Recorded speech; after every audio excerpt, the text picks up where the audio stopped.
Picture this. You're traveling abroad, sitting at a lively dinner table with locals. Glasses clink, bottles open, and suddenly everyone's staring at you. Why? Because you just broke a drinking custom you didn't even know existed. From Japan to Russia, from Germany to the Middle East, drinking isn't just about what's in your glass. It's a ritual, a tradition, and a sign of respect. Get it wrong, and you risk offending your host. Get it right, and you'll earn instant friendship, trust, and sometimes even lifelong connections. That's why today on Spin of Facts, we're diving into 4 essential rules for drinking etiquette in other cultures. Stick around until the end, because number 4 is a golden rule that can save you from some very embarrassing moments abroad. Why drinking etiquette matters. Before we break down the rules, let's set the scene. Drinking has always been more than just consuming alcohol. Around the world, it's tied to hospitality, celebration, bonding, and even spirituality. Think of it this way. Food nourishes the body, but shared drinks often nourish relationships. A toast can symbolize respect. Pouring for someone else can show humility. Declining politely can signal cultural awareness. But here's the catch. These customs aren't universal. What's polite in one country might be offensive in another. For example, leaving your glass half full in Russia shows disrespect to the host, while in Japan, filling your own cup is frowned upon. Understanding these nuances doesn't just save you from awkward moments. It helps you connect more deeply with people across cultures. So let's break down the 4 big rules every traveler should know. Rule number 1, toasting traditions, respect the rituals. Toasting might seem simple. Raise your glass, say cheers, and drink. But in many cultures, the details matter. Take Germany, for example. When making a toast, you must look directly into the other person's eyes while clinking glasses. Failing to make eye contact isn't just impolite. Some say it curses you with 7 years of bad luck. In Hungary, however, clinking beer glasses is a no-go. Legend says Austrian soldiers once celebrated victory by banging beer mugs after suppressing a Hungarian uprising. Even today, locals avoid clinking beer glasses as a sign of respect for history. And in Japan, the word kanpai means more than just cheers. You should wait until everyone is served and the host initiates the toast before drinking. Jumping ahead makes you look impatient and disrespectful. The takeaway? Toasts aren't just about drinking. They're cultural performances. Observe first, follow the host's lead, and always respect local traditions. Rule number 2, pouring and serving. Etiquette, it's not just about you. One of the most important drinking rules across Asia is never pour your own drink. In Japan and Korea, it's customary to pour drinks for others and let them pour for you. It's a gesture of community, humility, and mutual care. Holding the bottle with both hands shows extra respect, especially when pouring for someone older or of higher status. In China, banquets often involve a ritual of constant refilling. If you let someone's glass go empty, it's a sign of neglect. But don't refill your own glass. It's considered selfish. Instead, watch for the host or companions to do it for you. In Middle Eastern cultures, especially where alcohol is less common, tea or coffee ceremonies replace alcohol, but carry similar etiquette. For example, in Saudi Arabia, it's polite to accept at least 1 small cup of Arabic coffee, but shaking your cup slightly signals you don't want more. So remember, in many places, how you serve matters more than what you sip.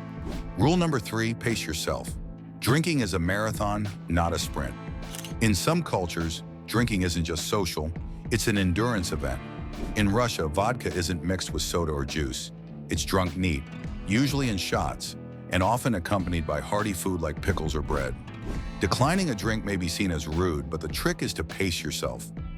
Russians often toast before each shot, giving you natural pauses to slow down. In South Korea, it's considered respectful to turn your head slightly away from elders when taking a sip. Drinking quickly without acknowledging others around you can seem careless. Meanwhile, in France or Italy, drinking is never about getting drunk. It's about savoring wine slowly with food. Gulping wine or asking for ice cubes might raise eyebrows. So whether it's vodka in Moscow or wine in Tuscany, the rule is clear. Match your pace to the culture's rhythm. Rule number 4, respect non-drinkers and local customs. Not all cultures welcome alcohol with open arms. In many Muslim majority countries, drinking is restricted or even prohibited by law. Public drunkenness can carry heavy fines, or worse, but hospitality doesn't vanish. In the Middle East, instead of alcohol, you'll often be offered tea, coffee, or fruit juices. Declining politely is fine, but showing respect for what's offered is crucial. Similarly, in India, alcohol is enjoyed in some regions, but frowned upon in others. Being sensitive to these differences shows cultural intelligence. And here's the golden rule: never pressure anyone to drink. In some cultures, refusing alcohol is a matter of religion, health, or personal choice. Pushing them to join just one round is one of the biggest etiquette mistakes you can make abroad. Bottom line, respect the customs, respect the people, and remember that not drinking can be as meaningful as drinking. Bonus tip: learn the local phrases. Want to make an instant connection while drinking abroad? One of the easiest yet most powerful gestures is learning how to say cheers in the local language. From salute in Spain to Prost in Germany, or Nazdrowie in Poland, each word carries cultural weight and tradition. Using it at the right moment shows that you're not just visiting, you're participating. Locals love it when travelers make the effort, and even if your accent isn't flawless, they'll appreciate the respect. In fact, it can spark conversations, break social barriers, and sometimes even win you a round of drinks. Pro tip: jot it down on your phone, practice it with confidence, and watch how quickly strangers turn into friends. Extra cultural examples.